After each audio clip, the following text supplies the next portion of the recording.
U qarang, odamlar nimalar qilishyapti, bag'dan chiqarib turib, anaqa tiqib yorishar ekan. Baqa tiqib yorishgandan keyin ichqariga kirib ketar ekan. U qarang, apparat kattaligini qaranglar. O'zbekistonda yagona bo'lib turgan apparatlardan bittasi akalar. Bunday aylanib kelib turib, pastki nimaga, pastki materialimizga bitta yopishar ekanda, bu tomonga o'tib ketar ekan. Bu nima bo'ladi deydigan bo'lsalar, xuddi shunaqa materiallarda akalar, bu 2 qavat material bo'ladigan bo'lsa, bittasini shunday bir-biriga shunday yopishtirib berishar ekan. Siz bemalol material ishlab chiqarishga ishlatsangiz bo'laveradigandan bo'lar ekan. Bundan tashqari, kamzillar bo'ladimi, qishki material bo'ladimi, mexini bunaqangi zamishlarga xuddi shunaqa qilib rulon qilib yopishtirib berishadi.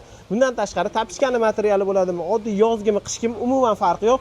Xuddi shunaqa materialni beradigan bo'lsangiz, orqasidagi materiallari o'zlaridan bo'ladi. Butun O'zbekiston bo'ylab ishlab chiqarib berishadi. Buni qarang, ustidagi materialni berishgan, o'zlari bag'ni qilib berishgan. U qarang, qishki kiyov tapichkalar uchun ham qilib berishgan. Shunday qilib turib metrini bitta qilib turib kiyov tapichka qilishar ekan. Kosiblarga xuddi shunaqangi xizmat kerak bo'ladigan bo'lsa, akalar pastda raqamlarni qoldiryapmiz. Hozir Marg'ilondagi Lenin chorrahasida, metan ro'parasida sifat balonmidi, nima edi?